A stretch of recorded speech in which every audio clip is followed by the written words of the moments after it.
Hello everyone. It's my last day in Boston. That's a lie. What? Hello everyone. It's my last week in Boston.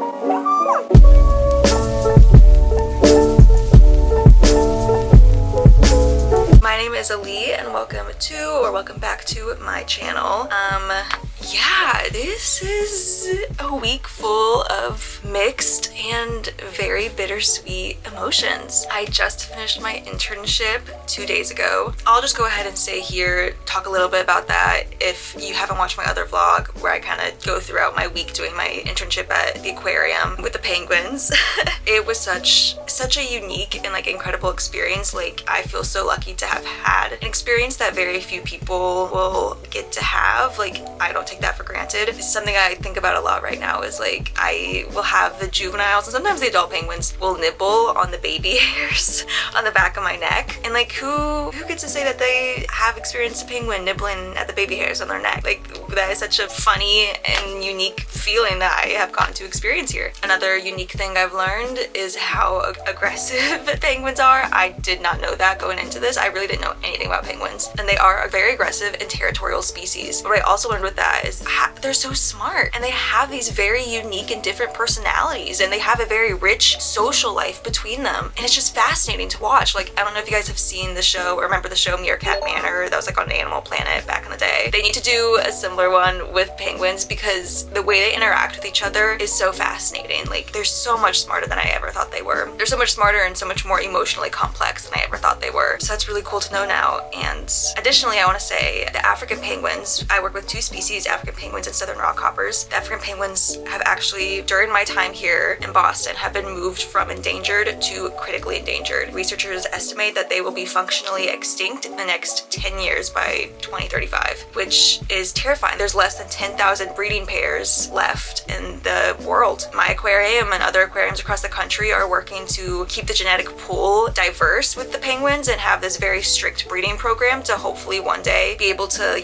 introduce them back into their natural habitat and let them thrive again outside of human influences. But at this point in time, it's looking kind of dire. So I'm gonna put a link in the description below if you guys want to donate or just read a bit more about their situation, because I think it's important. It's kind of like the polar bears right now, and I don't think a lot of people know about this with African penguins, which is really sad. So on a lighter note, the southern rockhoppers are doing great. Okay, I'm sorry, that is not the point of this vlog. I finished my internship. I am leaving Boston in, today's Thursday, Friday, Saturday, Sunday, 3 days. Oh my gosh, we're not gonna think about it just yet. We'll unpack a little bit at the end of the vlog, but for right now, the point of this vlog is that I have some bucket list things that I need to do in Boston. Honestly, there's 1,000 bucket list things left for me to do here, but I've narrowed it down to just a few because even if I do more than 5, this vlog will be so long. So we're just gonna do a few. First up that I will talk about is the Freedom Trail. If you guys don't know what the Freedom Trail is, it's this actual red brick, I don't want to call it a road, it's not a road, it's a red brick path that goes throughout Boston and stops at all of these historical spots that have occurred around the Revolutionary War time, because so much history went down here in Boston. It's nuts. It's an iconic thing here to do in Boston, and so it's kind of shocking that I haven't done it yet. I wish I did it when the weather was a bit warmer, but we didn't, and so now we're gonna do it today. I don't think I'm gonna do the whole thing. The whole thing's about 2.6 miles, and I guess we're just gonna see how much fun we're having, but there's another item on our list today that we need to go attend to as well. So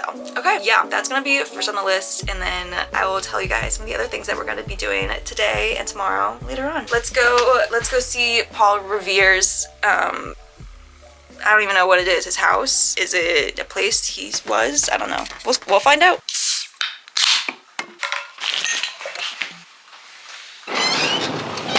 Okay, I am in the Boston Commons. I'm just vlogging straight out here in public. This is the trail.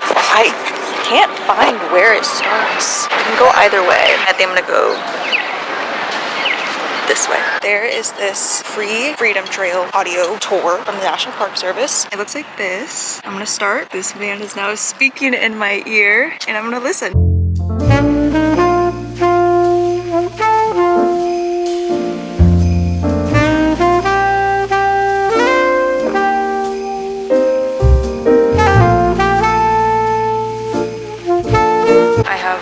lost the trail already. The little brick path leads up into here. I can't go in there. I don't know, I guess it pops out on the other side because the path isn't, it goes straight in and then it doesn't go anywhere else. So I don't know how I'm already lost. I don't know if I should go left or right. Someone sneezed. Okay, I'm back on the path. I realized when I started, I was walking towards the beginning. So then I reached the beginning, which was the end of there. And so now I turn back around and I'm continuing on. And hopefully from here, it is a continuous path.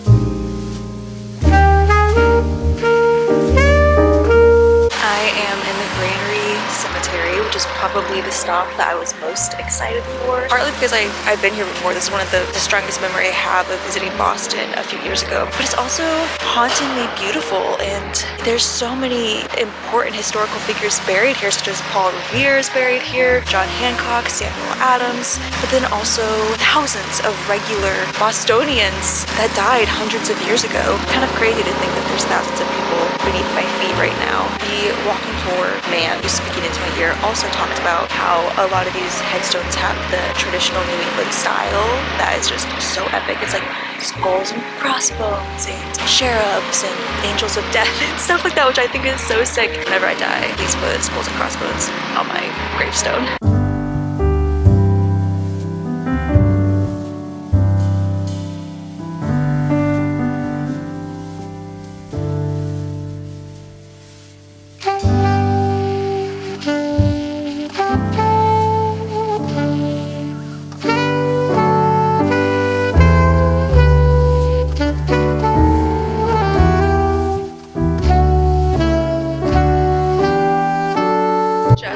Out of the King Chapel's church. Now I'm in the King Chapel's burying ground. But it was really cool that I got to go inside the church. It was beautiful. I've never seen box pews before. I would love to go to church if I could sit in a pew, like that like comfy little box. Are you kidding? But it does have a sad history, of course, because, you know, the wealthy and the privileged owned those boxes and sat in them and kept nice and warm. And then their slaves or other just poor people were relegated to the upstairs pews where it was freezing during the winter and sweltering during the summer. So eat the rich is all I'm saying.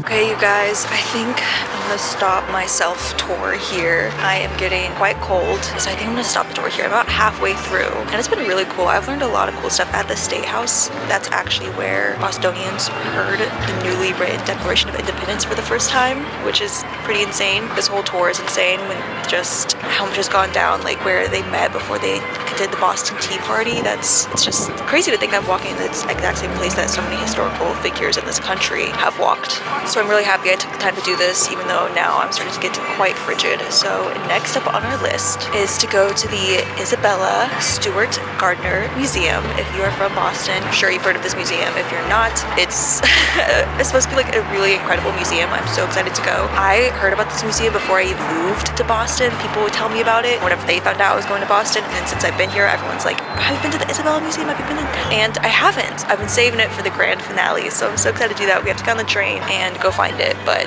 I'm so excited.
guys, just got out of the Isabella Stewart Gardner Museum. Holy wow, that was incredible. I can see why everyone hyped it up. While I'm so happy that I left it for one of the last things to do here in Boston, I'm actually also really sad I didn't go earlier. One, because I would have gone again and again and again, but two, I would have taken everyone that came to visit me here. It's like nothing, it's like no other museum I've ever been to. It's endless. There's so many rooms. You could spend hours and hours, and there you could go back time and time again. It would always be something new to look at, and it was really hard for my brain to wrap around the fact that it was all curated by a person and meticulously created and placed and designed, because there's so much detail. I can't fathom how people like put this together, like especially if it was mainly Isabella. I don't understand how she did it. Her mind is of an artist. She's an artist of herself. Wow. Because it's not just pieces of art there, it's also sculptures and statues and furniture and trinkets and just art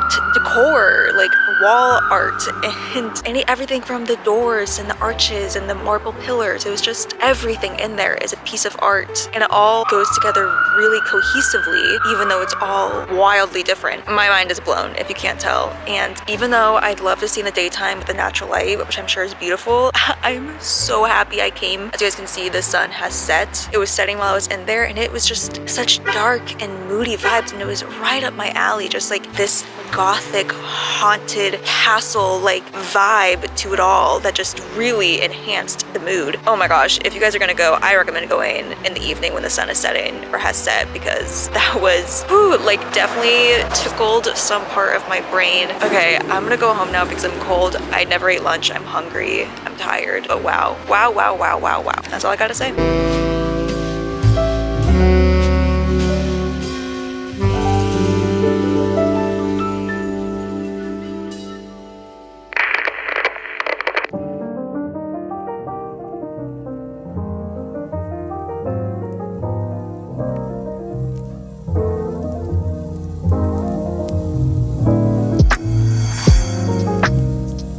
Good morning, everyone. We have a snow day.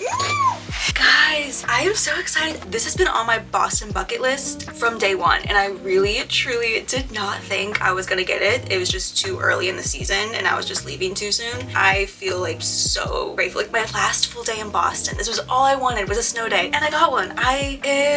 Wow, like I'm just so lucky. I feel so lucky. First stop, I was gonna go to Tatte Bakery. Now, if you're in New England, you've probably heard of Tatte. If you're not in New England, I feel like Tatte is like the Starbucks of New England. Like, of course, there are still Starbucks that people drink and everything, but Tatte is like this upscale kind of bakery. Like, it's really cute inside. I'm gonna be honest though. I've been to Tatte like 3 times, and I have not had like a good experience. Like, the vibes are really cute, but it's always so busy. There's like never any seating, and the food, it's just like it wasn't horrible, but it's like, for what people make it sound like, I thought it was gonna be amazing. But here's the thing, is that they have a shakshuka, I think I'm pronouncing that right, shakshuka on their menu that every time I go there, I'm like, oh my god, that looks so good. I've always wanted it, but I was like, I'm always going there at breakfast time. Like, I don't want to get it for breakfast. I was like, you know what? This is my last time being able to get tatte, being able to like try the shakshuka. And honestly, what a more perfect day than like a cold, snowy day to have like something just really warm and savory. And so that's where we're gonna start off our days. We're gonna go try the shakshuka, and I will let you guys know once and for all, is tatte worth it? And then after that, we have a few outside activities I had planned. I wasn't gonna do too much today, honestly, just because I gotta start packing and everything. But there were like a few things I wanted to do, but we're gonna see with the weather how it all plays out. So I'm gonna keep you guys updated. Okay, enough. Let's go enjoy this like last full snow day in Boston.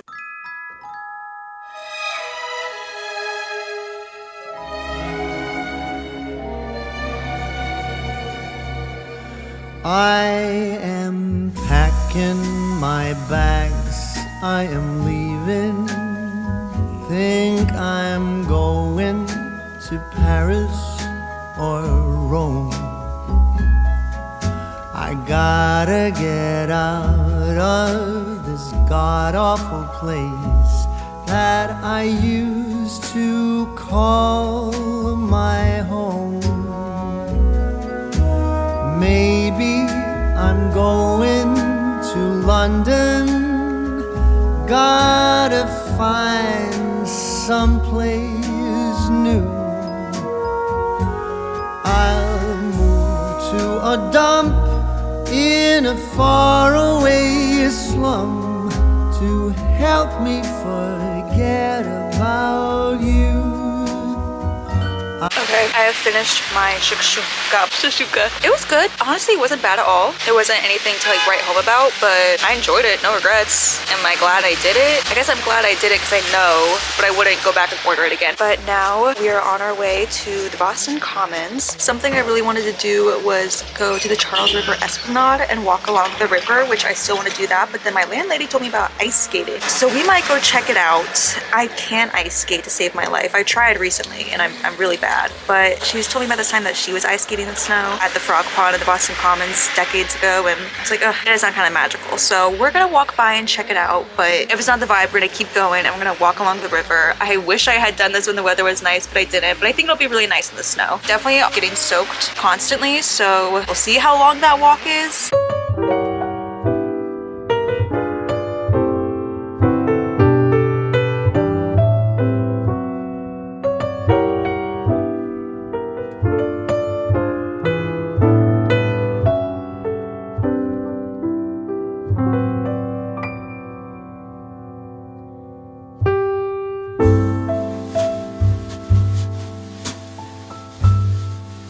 I apologize if this is blurry. I have found the ice skating. I'm gonna see how much it costs. If it's like 25 bucks, I'm only gonna ice skate for maybe 15 minutes because I'm really bad. So we're gonna see. Don't really want to do it, but I feel like I should for the memories. We're gonna see how much it is first.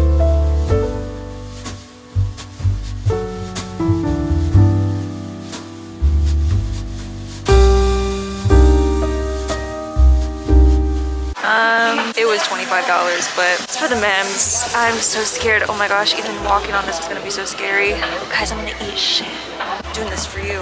You guys, I literally just put on my skates and now they're having to like resurface the ice or whatever. It's gonna be 15 minutes. I don't wanna do that. Okay, I took that as a sign from the universe that I was not meant to pay $25 for an activity that I didn't even really want to do or enjoy. Luckily, the lady at the desk, she gave me a refund. So I literally put on my skates, took them back off, got the refund, and left. But it looks like they're already done Zambozine, whatever the hell. So I'm probably gonna get back on in like 2 seconds and I should have just stayed, but I didn't really want to ice skate. I'm not a good ice skater. I'm not a good rollerblader. I have horrible balance and I would have been kind of scared. So what we're gonna do now, you guys, is go home. If you can see, I'm covered in snow and I'm cold and I've had a nice little adventure out in the snow today, but it has not let up. If anything, it just keeps getting worse. And so I did my activities. I got my perfect snow day, and really the best way to spend a snow day is at home. The snow is being pelted into my eyes. I was at home, cuddled up, watching a movie, reading a good book with a hot meal, hot beverage. And so we are gonna go do that instead. And I think I might deliver. I literally can't see you guys. Okay, we need to focus on getting home and we'll talk then.